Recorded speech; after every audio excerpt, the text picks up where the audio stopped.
Nah, di sini ada satu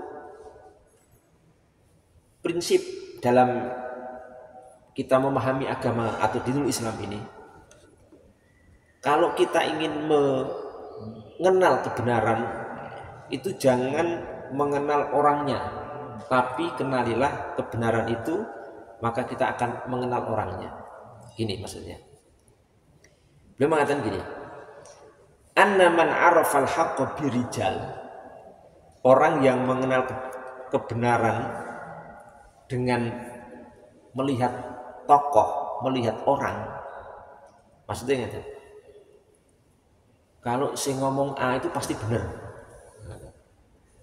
Kalau si ngomong B pasti apa? Benar. Ini kan berarti kebenaran tergantung kepada sosok tokoh gitu.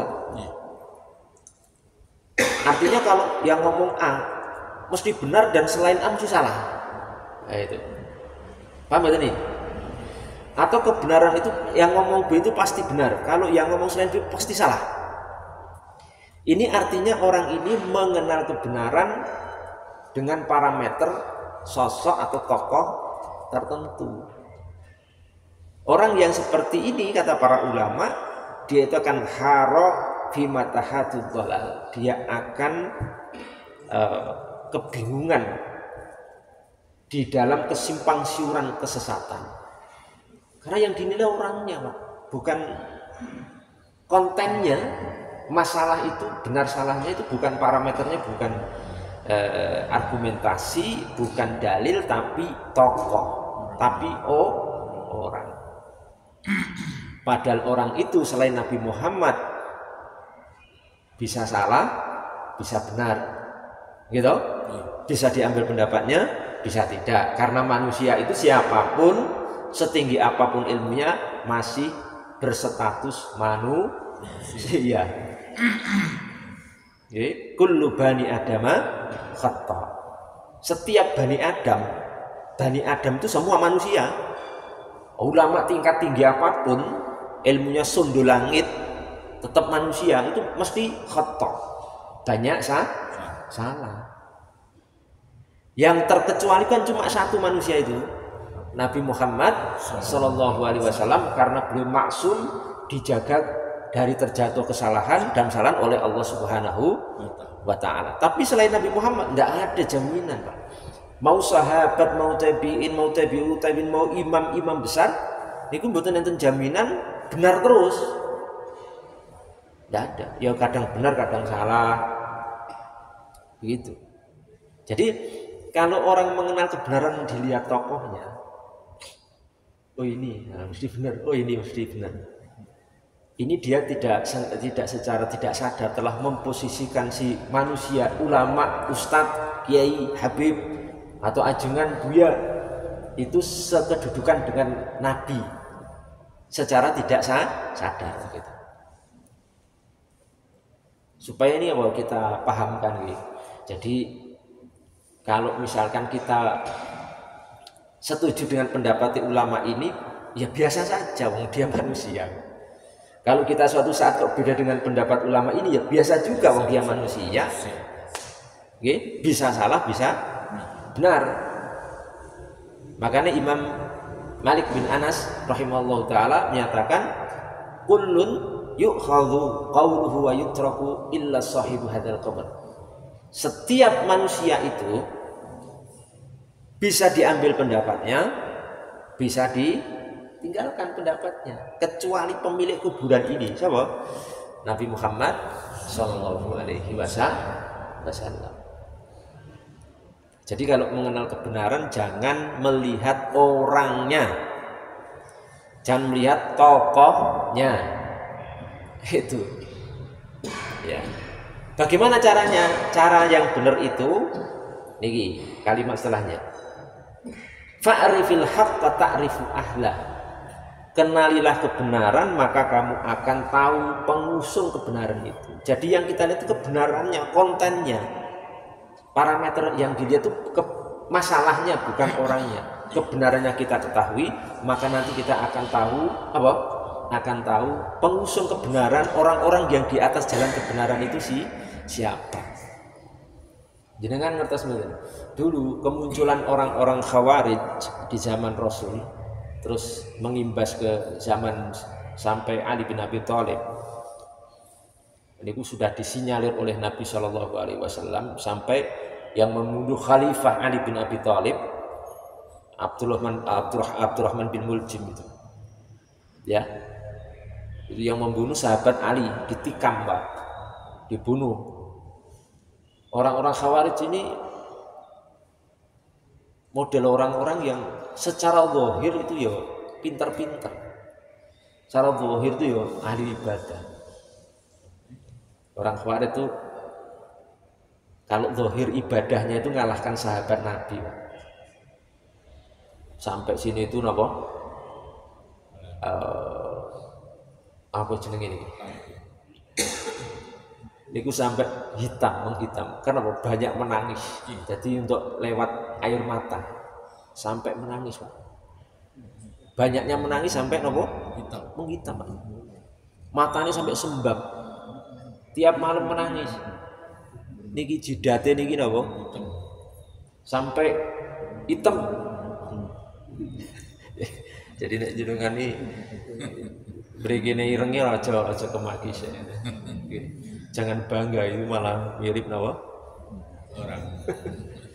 Ini Khawarij. Alhamdulillah kula mboten. Jadi aman. Ibadah, salate, puasane itu mengalahkan sahabat Nabi. Gitu? Slogannya apa? Slogannya ketika protes kepada para sahabat itu, Ta'al nahkum bi kitabillah. Ayo kita kan punya Quran nih, ini Quran nih. Ayo kita berhukum dengan Quran. Beliau kan keren gitu. Padahal Quran itu benda mati, Pak.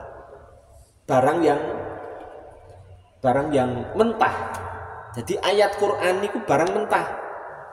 Nek jenengan cuma mengartikan beli terjemahan Quran, jenengan pahami dhewe sesapan itu. Barang mentah kok dipangan. Gitu. Barang mentah itu diolah dulu.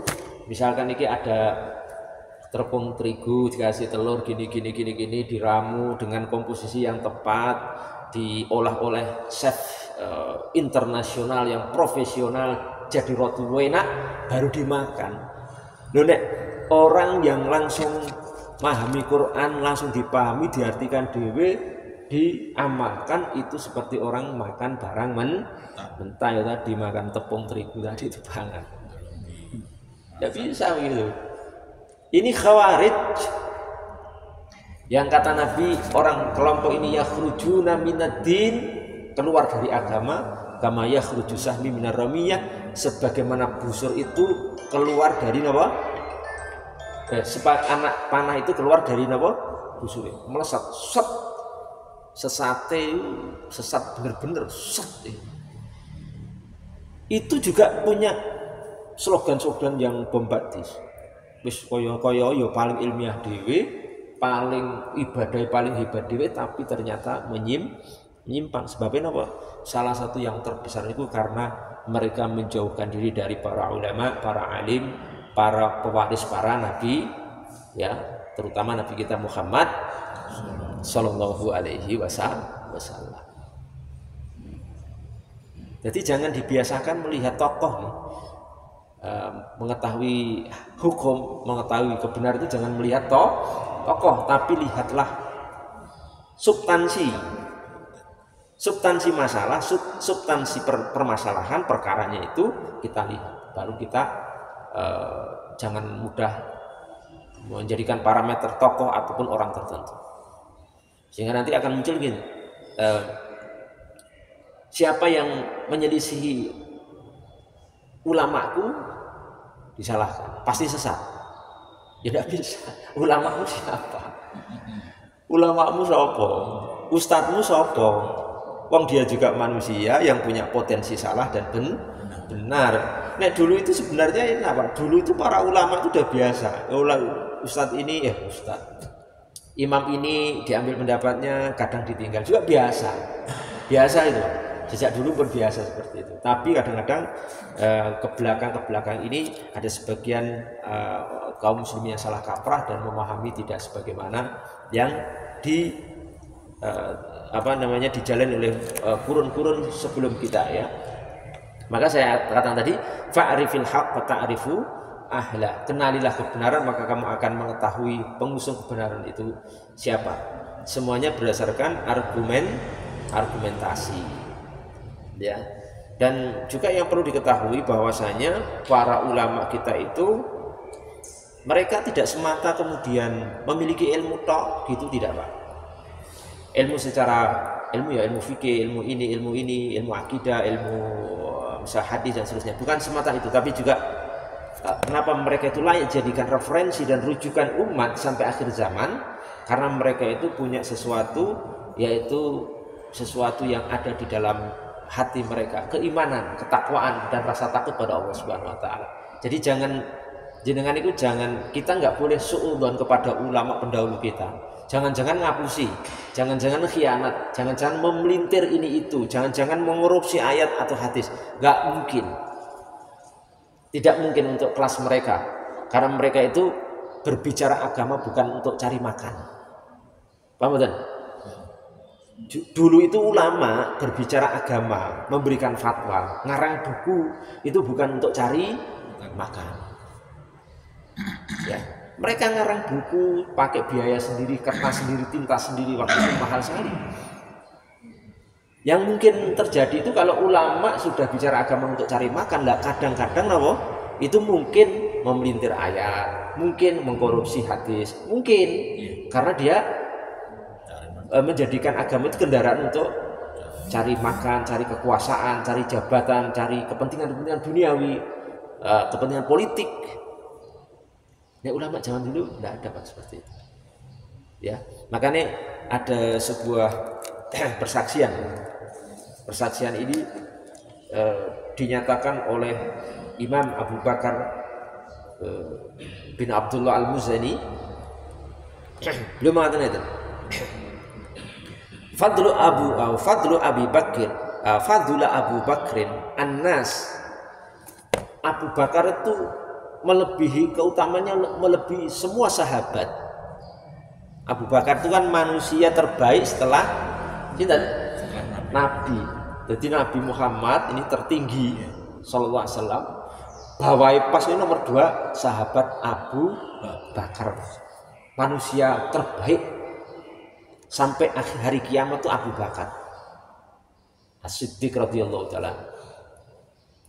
Makanya pantas kemudian yang jadi khalifah setelah Nabi dan Abu Bakar As-Siddiq radhiyallahu taala dijamin masuk surga. Saat orangnya masih hidup sudah dipastikan masuk surga. Nah, Abu Bakar itu lebih baik dari seluruh sahabat waktu itu. Ya, kenapa?